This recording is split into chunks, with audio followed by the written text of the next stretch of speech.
5번, 그 다음에 수요 저녁, 또 주일 오후 합쳐서 한 일주일에 최소한 8번 이상은 예배를 인도해야 되는데 주일 오전 한 번밖에 못하니까 좀 저도 좀 그런 것 같아요. 그리고 교회들이 이런 일들로 인해서 예배를 사모하는 것들이 더 식어지지는 않을까라는 그런 우려감도 들고, 또 큰 교회들이 지금 우려하는 게 그겁니다. 온라인 인터넷으로 예배를 드려보다 보니까 이 교인들이 앞으로 뭐 교회 안 나가고 온라인으로 드려도 되겠네? 라고 생각을 할까봐 이제 이런 것들 때문에 걱정이 되긴 하지만, 어쨌든 우리 교회는 그런 염려는 없는 것 같습니다. 그런 염려는 없는 것 같고, 하여간 우리 교회가 또 이렇게 예배 드릴 수 있고, 또 우리가 다른 분들은 못 나오셨더라도 남아는 우리 새생명교회에 가서 이 시간을 지킬 수 있다는 것에 대해서 우리가 사명감을 갖고 또 감사함을 갖고 정말 이 코로나 바이러스가 속히 사라지고 또 모든 교회들이 정상적으로 다 회복될 수 있기를 위해서 우리가 더 기도해야 될 줄로 믿습니다. 그래서 오히려 이 계기를 통해서 교회들이 지금 타켓이 많이 되고 있어요.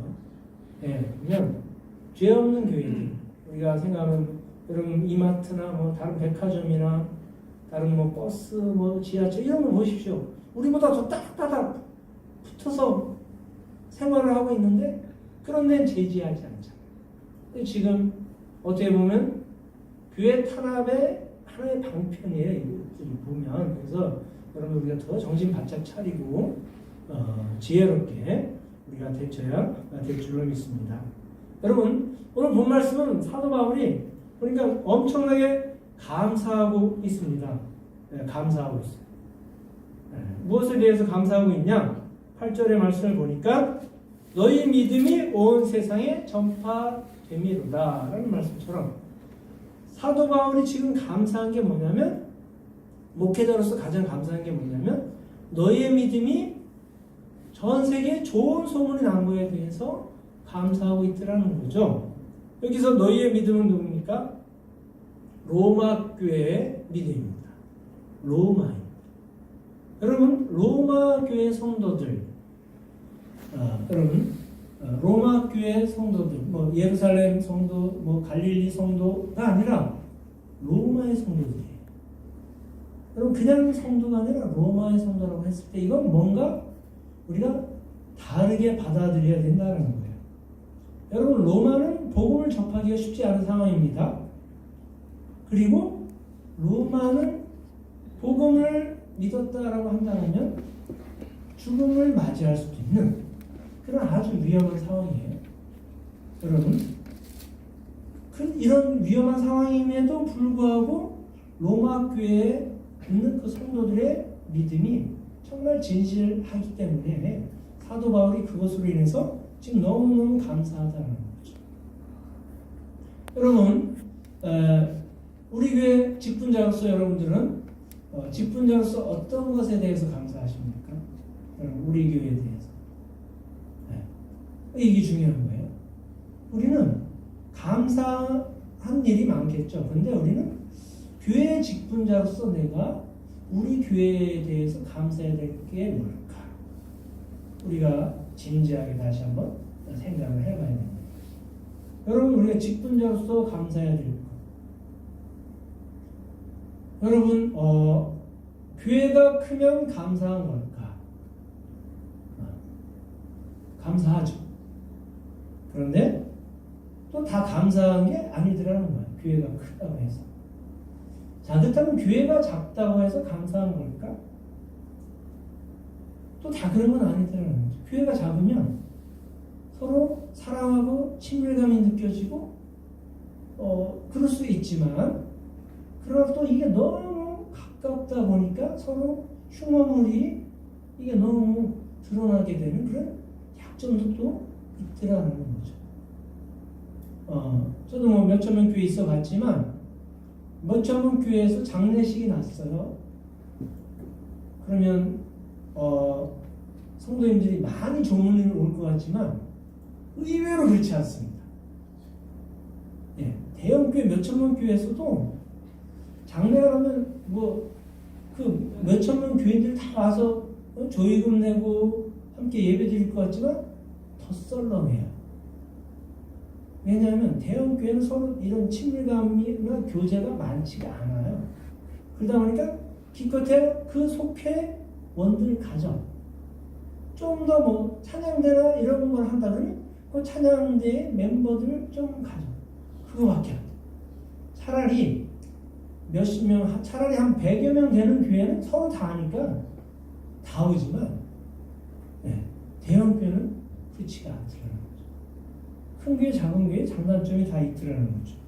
여러분 교회 재정이 넘쳐나면 감사한 걸까? 물론 감사하죠. 근데 교회 재정이 넘쳐나니까 이걸로 인해서 교회에 잘못된 모습들이 나타날 때도 있더라. 그렇다면 교회 재정이 늘 빠듯하고 부족하면 또 감사한 걸까? 그것도 아니더라는 거예요. 너무 교회 재정이 부족하면 또 그것 때문에 우리가 더 많은 일을 하고 싶어도 하지 못한 그런 안타까움들이 생기더라는 거죠. 여러분 중요한 건 뭐냐? 우리가 교회에서 무엇에 대해서 감사해야 되냐? 가장 중요한 건 오늘 사도 바울처럼 진실한 믿음을 가진 성도들이 많은 교회. 그것이 가장 감사한 것이더라는 거죠.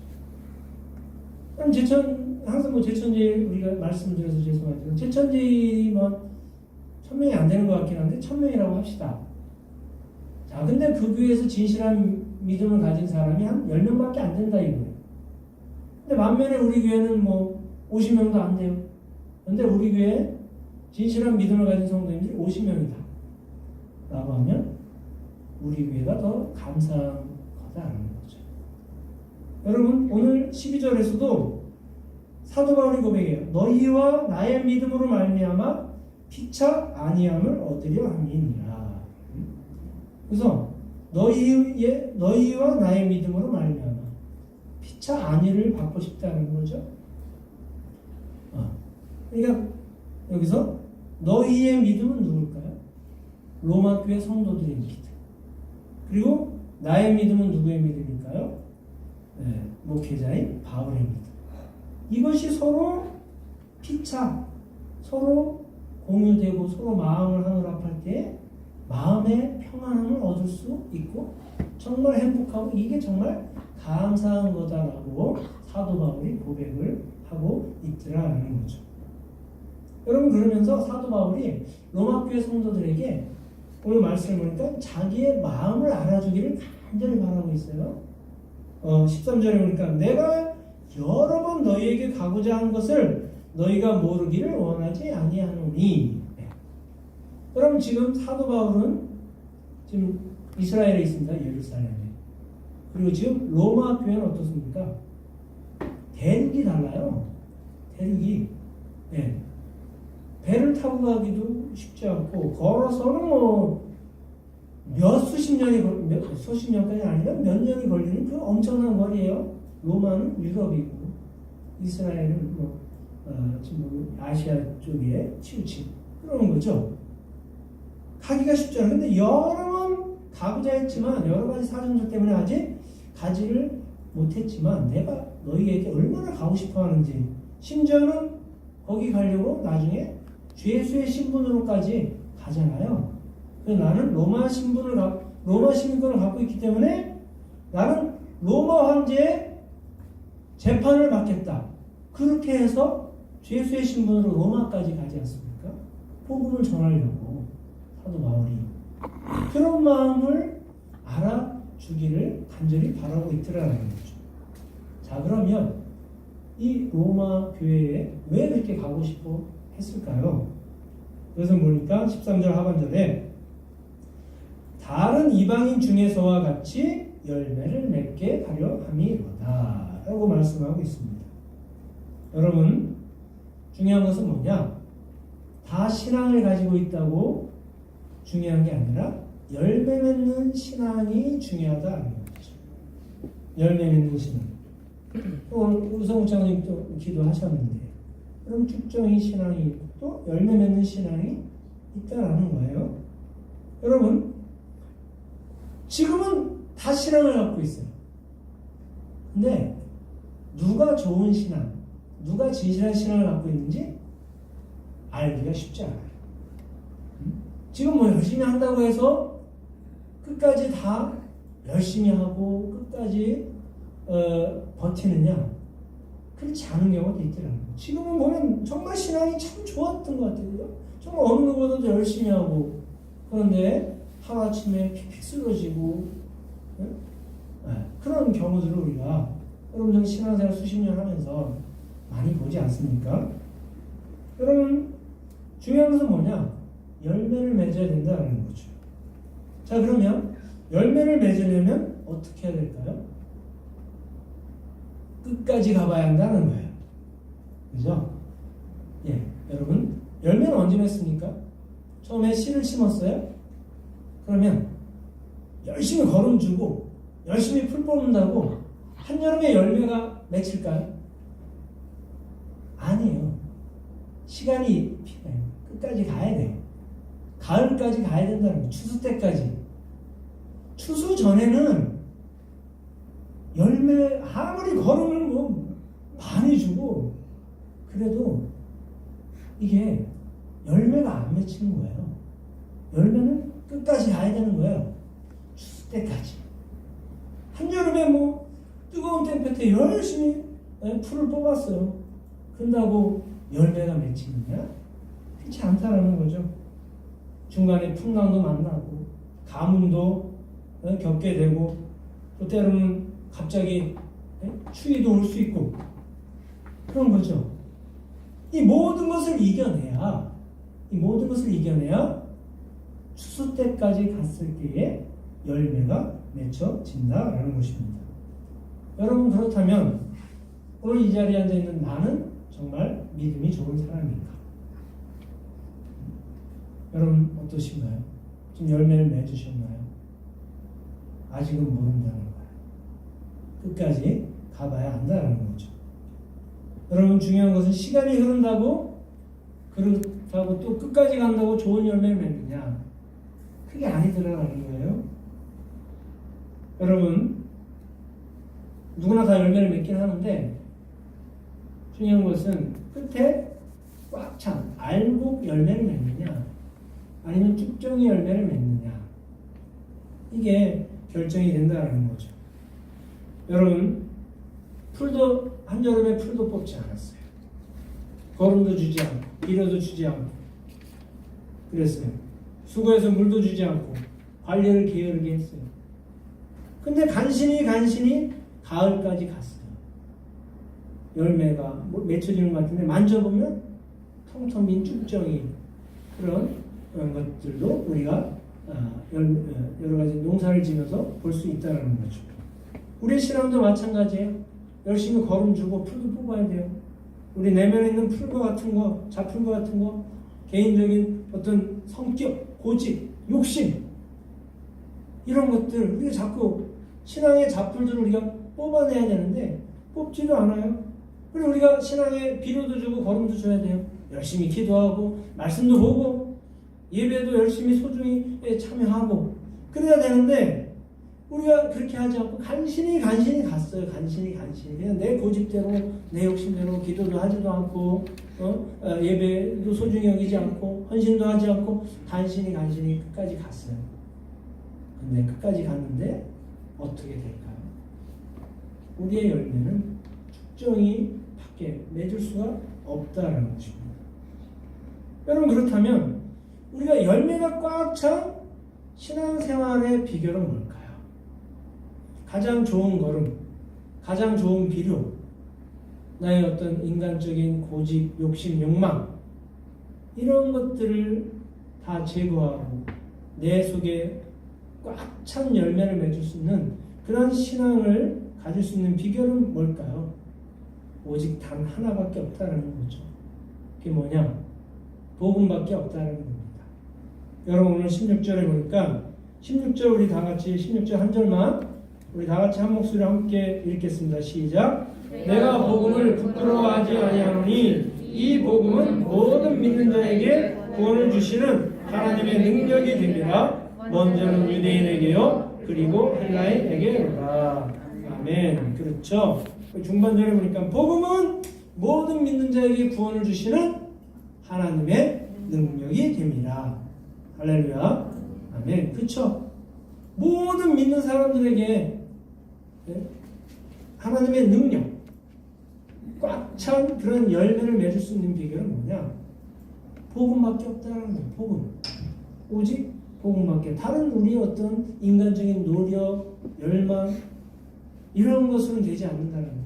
복음이 빠지면, 복음이 없으면 우리가 간신히 끝까지 갈 수 있어도 우리의 그 속에 꽉 찬 씨앗, 열매가 맺혀지지 않게 될 수밖에 없다는 것입니다. 사랑하는 성도 여러분, 교회는 평안하기 위해서 다니는 것이 아닙니다. 교회 가니까 내 마음이 평안하고 위로를 얻고 그러기 위해서 교회를 다니는 것이 아니라는 거예요. 교회는 복받기 위해서 다니는 것도 아닙니다. 이미 우리는 풍성한 축복을 다 받았어요. 교회는 재미있기 위해서 다니는 것도 아니에요. 여러분, 교회는 복음으로 구원받기 위해서 다니는 곳이라는 것을 늘 기억할 수 있기를 간절히 축복합니다. 여러분, 우리가 구원받기 위해서 교회 다니는 거지 뭐 평안하기 위해서, 평안하려면 다 대형교회 가야죠. 다 숨어 있을 수 있으니까. 여러분, 우리 교회 오신 게 얼마나 귀찮습니까? 그렇죠? 네. 뭐 작은 거라도 하나 해야 됩니다. 네? 여러분, 예수님께서 전하신 이 복음, 복음의 핵심은 뭐냐? 회개하는 거예요. 예수님이 오셔서 첫 번째, 사도 요한이 와서 첫 번째, 세례 요한이 첫 번째 증거한 복음의 메시지가 뭡니까? 회개하라. 회개하라. 천국에 가까워. 다른 게 아니에요. 너 복 받아라? 아니에요. 너 문제 해결받아라? 너 평안해라? 아니라는 거죠. 네. 회개하라는 거예요. 여러분, 그러므로 여러분, 우리가 신천지에 복음이 있습니까? 신천지에 복음 없어요. 복음 없죠. 그럼 신천지 때문에 지금 교회들이 타켓이 돼버린 거예요. 신천지 교회가 아니죠. 지금 이제 청와대 거기 뭐죠? 민원 뭐지? 거기에 네, 청원. 네, 맞아요. 거기에 신천지 교회가 아니라 신천지 집단으로 바꿔달라고 청원. 저도 어제 이제 청원 거기 했는데, 신천지는 교회가 아니죠. 네. 신천지는 교회가 될 수가 없습니다. 신천지 집단이지. 여러분, 그들에게 회개하는 심령이 있다면 저렇게 살 수가 없는 거예요. 그들에게 복음이 있다면 저렇게 해서는 안 되는 거죠. 여러분, 대구에도 한마음 아파트가 있더라고요. 제천에도 있나요? 있어요. 대구 한마음 아파트에 입주민이 132명이 들어갈 수 있대요. 근데 그걸 대구시에서 관리하는 거지만요. 근데 거기는 35세 미만의 좀 젊은 여성들만 들어갈 수 있대요. 그래서 여러 직장 생활하는 사람들 배려해서 좀 싸게 이렇게 월세를 냈더만요. 근데 거기 입주민이 132명이 들어갈 수 있는데 신천지가 94명이에요. 이게 뭡니까, 여러분? 대구시에서 운영하는 거예요. 그러다 보니까 지금 대구 시장도 신천지와 관련된 거 아니냐. 지금 이제 그런 얘기들도 나오는 판국인데, 그건 모르겠어요. 내가. 네. 그러니까 이재명처럼 그렇게 강력하게 못하는 거 아니냐라는 뭐 여러 가지 설도 있는데, 그거는 이제 정확하게 모르겠습니다. 근데 거기에 처음에 들어갈 때 종교를 물어보더라는 거예요. 그래서 어떤 사람이, 신천지가 아닌 사람이 좀 찜찜하고 좀 이상하더라. 무슨 아파트, 여러분 무슨 여기 아파트 무슨 뭐 이렇게 할 때 뭐 거기 종교라는 쓰는 데가 있습니까? 없습니까? 없잖아요. 이게 뭔가 문제가 있다라는 거예요. 언젠가 밝혀지겠지만. 네, 여러분, 우리가 이단 사이비 종파가 우리 정통교회와 무엇이 다른지를 모른다면 오늘날 보니까 아유 그놈이 그놈이네. 신천지나 뭐 정통교회나 그놈이 그놈이네. 이거는 믿음이 없는 얘기죠. 네. 물론 정통교회에서도 문제가 있을 수 있지만 그렇게 얘기하면 안 돼요. 여러분 중요한 것은 우리가 복음으로 사는 삶이 중요하다는 거예요. 복음으로. 여러분 복음으로 사는 삶의 가장 중요한 것은 뭘까? 무엇이 복음으로 사는 건가? 평안하기 위해서 교회 다니고 또 축복을 받기 위해서 교회 다니고 재미있기 위해서 교회 다니고 그거는 복음이 없는 삶이라는 거죠. 그럼 복음이 있는 삶은 뭐냐? 하나님이 기뻐하시는 일을 같이 동참하면서 살아가는 삶. 이것이 복음으로 사는 삶이다라는 거예요. 평안하기 위해서는 교회에 하면 안 돼요. 그렇죠? 예. 근데 여러분 우리가 평안하기 위해서만 교회 다니는 것은 복음으로 사는 삶이 될 수 없다는 거죠. 여러분 우리 교회의 강점이 뭘까요? 우리 교회의 강점 별로 없나요? 뭐 교인이 많은 것도 아니고 교인이 수천 명이 되는 것도 아니고 뭐 재정이 뭐 막 남아서 오는 것도 아니고 우리 교회 강점 뭐 있나요? 있습니다. 그럼 우리 교회는 우리 교회의 강점으로 가야 돼요. 네. 다른 교회들이 감히 할 수 없는 어떤 우리보다 작은 교회, 우리보다 비슷한 수준의 교회, 어떤 대형 교회들이 감히 할 수 없는 우리 교회만의 강점으로 우리가 가야 된다는 거죠. 뭘까요? 지극히 작은 일이라도 하나님의 일을 기쁨으로 참여하는 성도들이 가득한 교회. 그런 교회가 우리 새생명교회의 가장 큰 강점일 줄로 믿습니다. 여러분, 한 사람이 모든 걸 다 하면 안 돼요. 지칠 수밖에 없어요. 한 사람이 모든 일을 다 맡겨주면 그 사람이 지치는 거고 또 다른 사람들은 손을 놓을 수밖에 없는 거예요. 여러분 그래서 우리 교회의 강점은 뭡니까? 모든 사람이 다 지극히 작은 거 하나도 할 수 있다는 거예요. 여러분 그동안 해보지 않으셨던 모든 속회가 돌아가면서 안내라든가 또 찬양대라든가 또 식사봉사라든가